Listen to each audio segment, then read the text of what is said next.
going on, everybody? Welcome in Fantasy Alarm Monday Night Football live stream. Well, we're going to talk a little bit about Week 10. We're going to talk about tonight's Monday night game. We're broadcasting live on Periscope, Facebook, YouTube, so feel free. You guys got questions about tonight's game or whatever, we can handle it. You're going to have to forgive me here, John. My brain is a little bit – I'm Howard Bender. Obviously, it says that, and that's John and Pemba, and it says that there.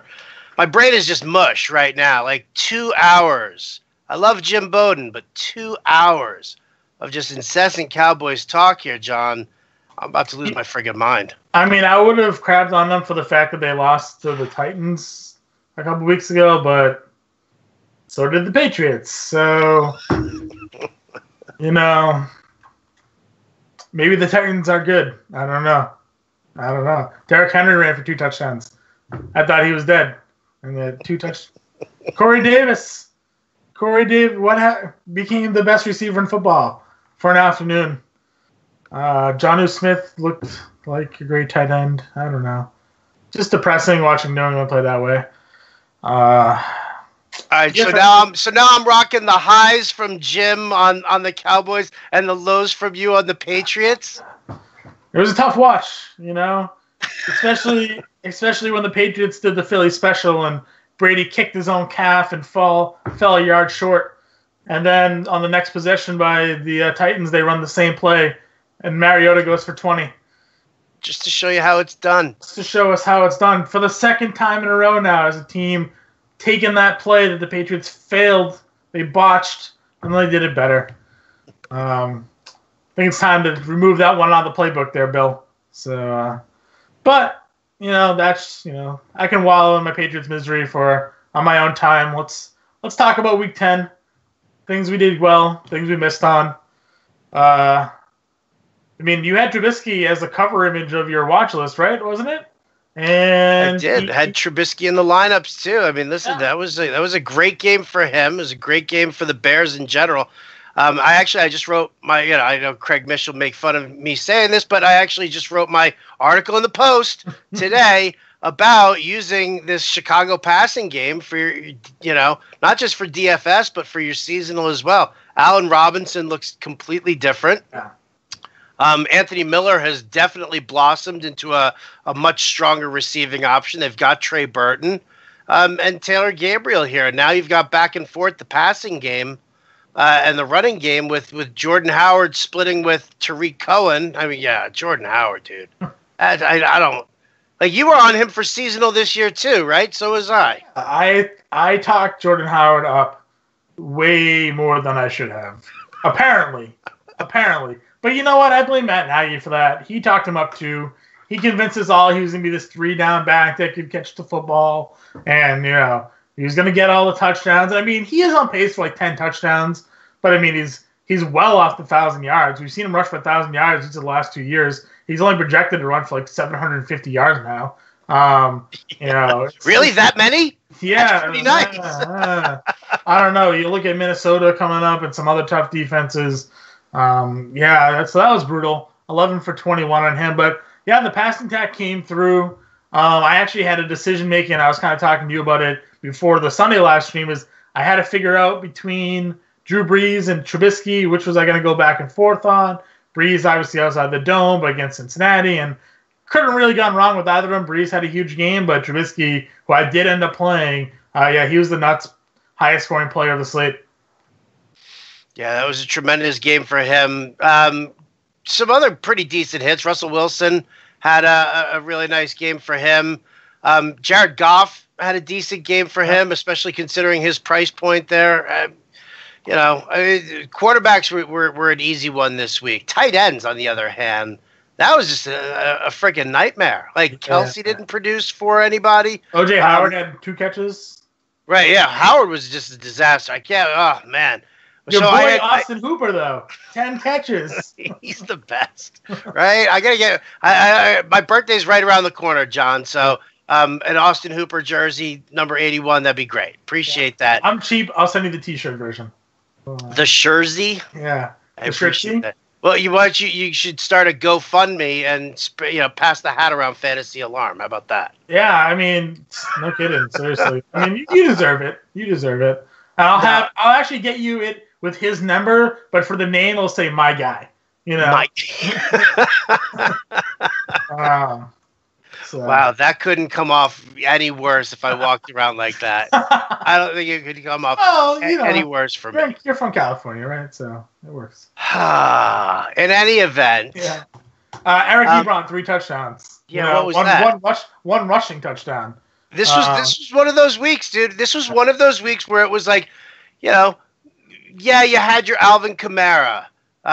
With a great game for himself, and Breeze and Michael Thomas. That was a great stack that I used in the GPP lineup to build off of there, and they produced.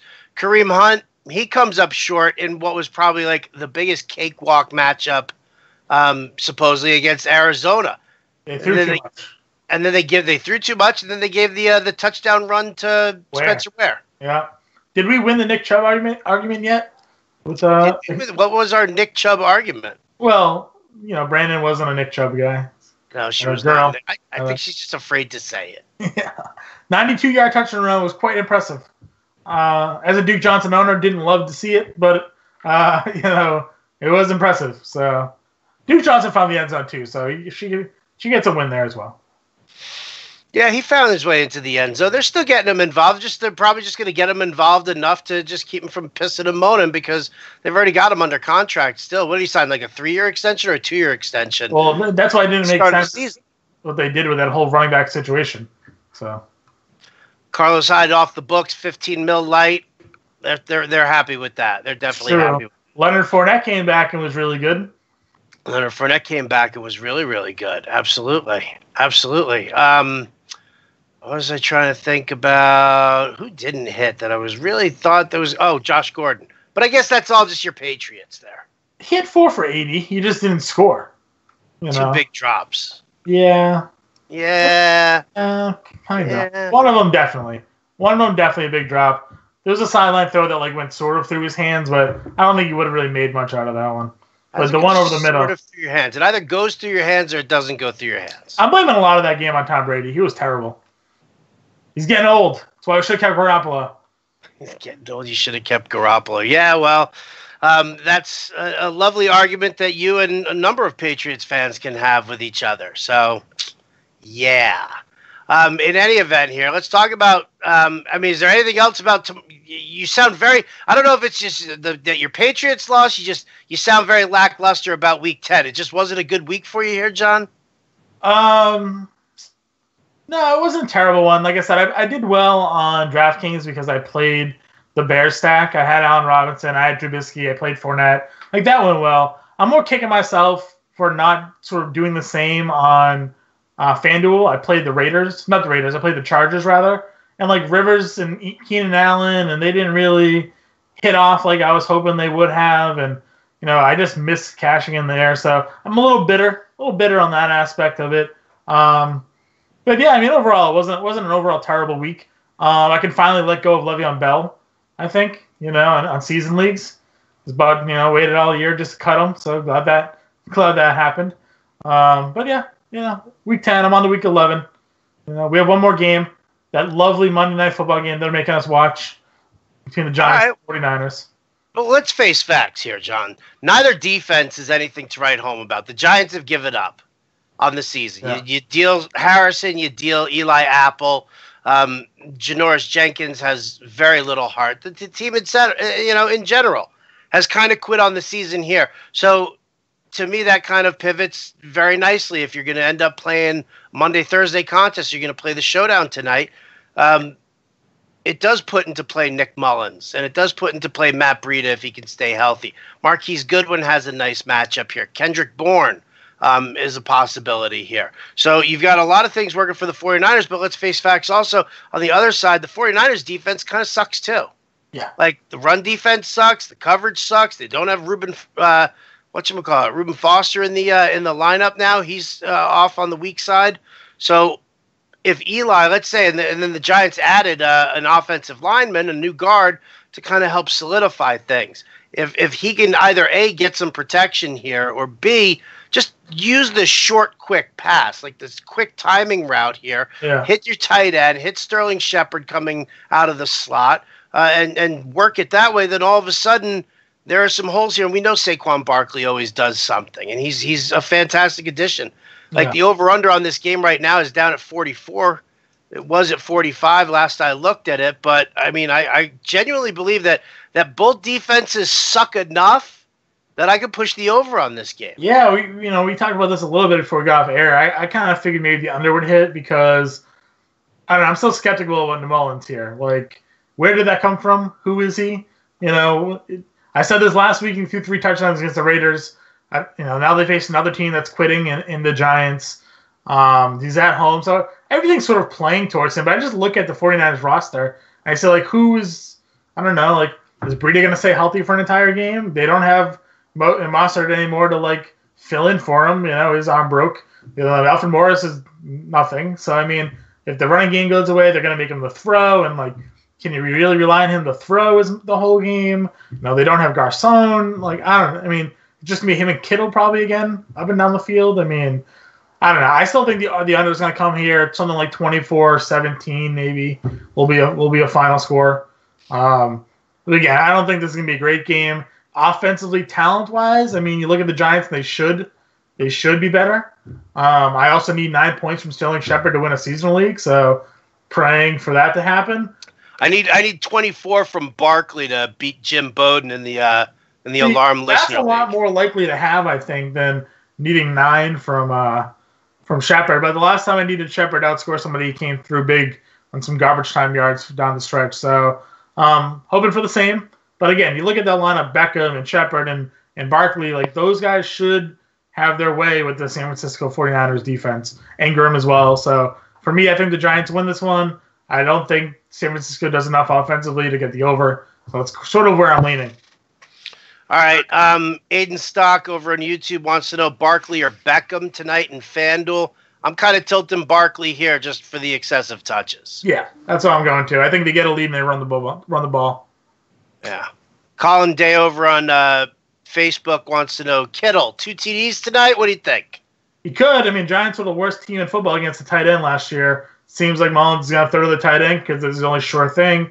Kittle had a big game. A lot of people are projecting a big game for Kittle tonight too. So, yeah, if he gets in the end zone twice, he'll score twice. Works for me. What kind of fantasy points per game do the Giants give up?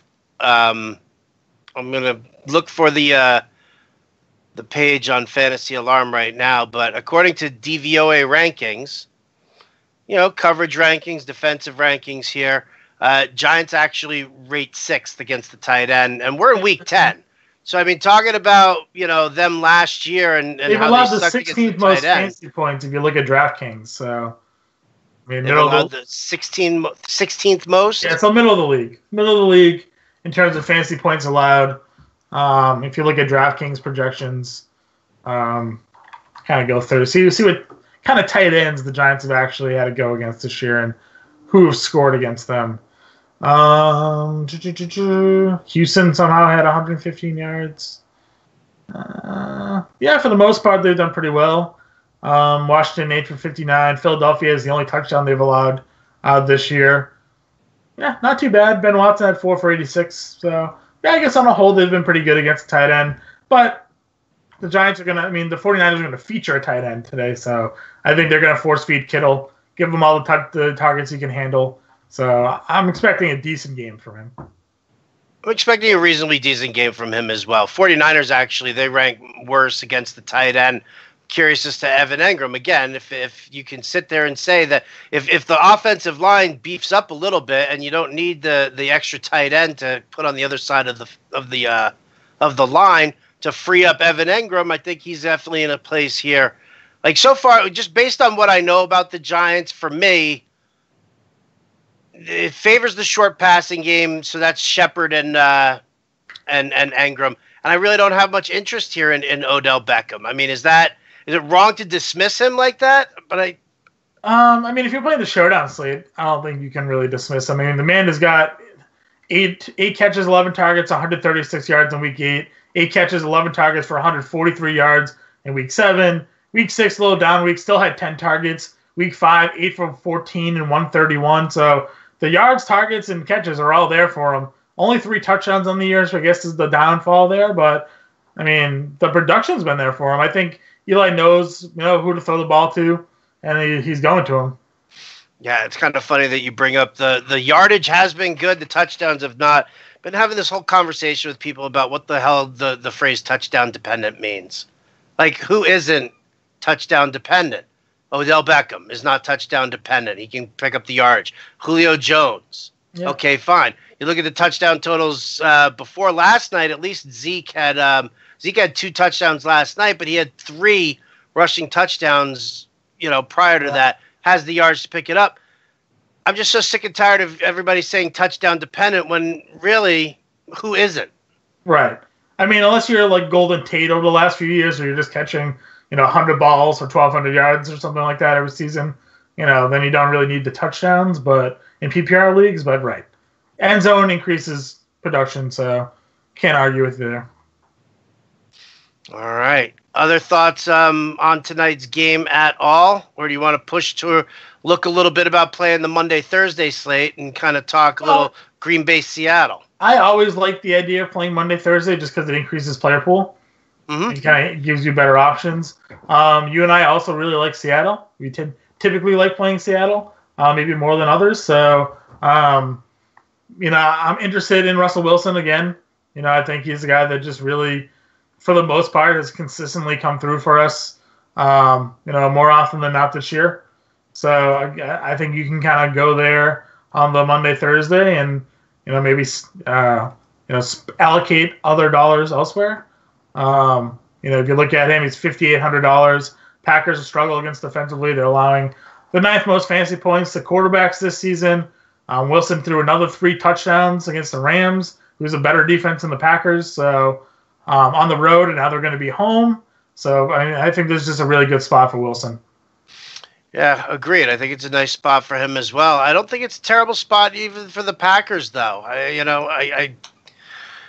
I'm curious as to see what happens next week, whether Mike McCarthy actually doubles down on Aaron Jones and actually runs him. I mean, yeah. I mean, what have we been talking about for weeks and weeks and weeks? Well, I don't get it. It's the simplest freaking formula in all of football is just come out running the ball. If they can't stop the run, then keep running the football. If they do stop the run, well, then you pivot to a pass. Then you mix some run plays in there, and then you kind of branch out. But how do you not just right from the start put their defensive line and their defense to the test by trying to run the ball down their throat, especially teams who struggle against the run? Miami struggles against the run. Yeah. Atlanta struggles against the run. The Browns struggle against the run, and the Falcons didn't use Tevin Coleman nearly as much as they should have right from the onset.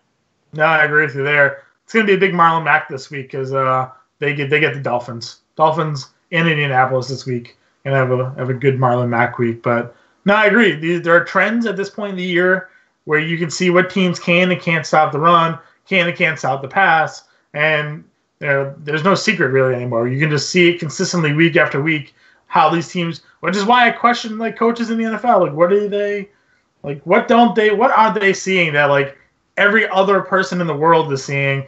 NFL Next Gen Stats is like throwing it in their face, like you should really do this, and then they don't do it. It's crazy to me.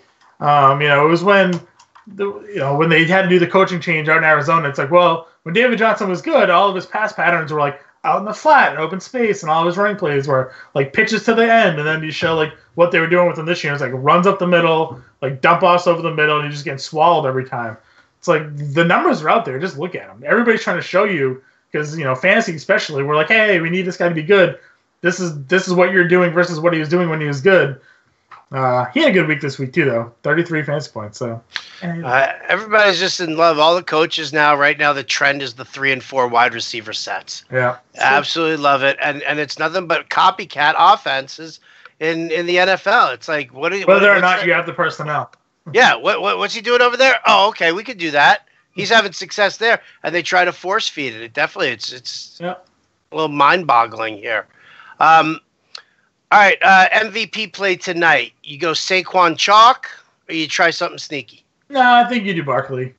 Obviously he's expensive, so it's going to be a little bit difficult to put him in your MVP spot, and then you're back down to like the kickers. right? You got to double up on your kicker to make sense of the showdown slate. But yeah, this is, there are times where I like to go contrarian, but for me it's all Saquon today. I just think it makes sense. If you use Saquon to use the two kickers, gives you $7,700 to fill in afterwards. Shepard 72, Goodwin 64, and Kittle's 94, and there's a team. So Barkley, Gould, Rosa, Shepard, Goodwin, Kittle. Barkley, Gould. Say that one more time. Barkley, Gould. Fill that one out. Rosas, the kicker there for the Giants. Rosas. Yep. Shepard, Goodwin, and Kittle. And that's Shepard, Goodwin, and Kittle. Got $200 left over. All right. Awesome. Look at that. Absolutely love it. All right, guys. Want to also give a shout out here to WinView Games. John, talk to me about WinView tonight. Special $5 tournament, $500 in prizes. It's for both, though, first and second quarter. Yeah. So, I mean, again, like I've always said the last few weeks of WinView, the best part about it is you don't have to miss the action while playing.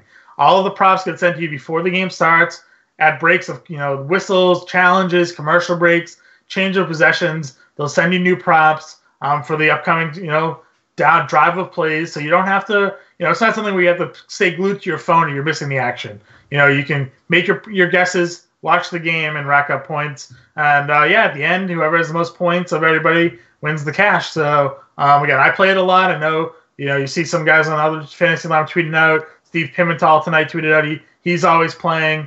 You should definitely get involved. Definitely check it out. It's a good time, and who doesn't like to make money while they're watching football? I have no idea. Not somebody who's smart.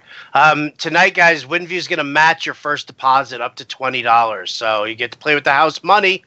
Just download the app at fantasyalarm.com/WV Games. That's WinView Games. WV Games. It's fantasyalarm.com/WV Games. All right, so what did you say the final score of tonight was going to be? You said 24 to 17? 24-17. 24-17. Who's winning this game, John? The Giants. And who's scoring all the touchdowns for them? There are 3 you got to distribute. Where are they going? Hopefully, for the sake of my showdown lineup, Barkley will grab 2, and then for my seasonal league that I need to win, Shepard grabs 1. Pair of touchdowns for the 49ers. Where are you looking? Kittle. I'll go with the commenter there. Go Kittle. Just Kittle, both touchdowns. Kittle, both touchdowns. Beautiful. There you go, guys. That's going to do it for us here on the Fantasy Alarm Monday Night Football live stream. Optimal lineups, example lineups coming out for Tuesday, Thursday slate in just a few moments. And we'll catch you next time. See you later. Yeah.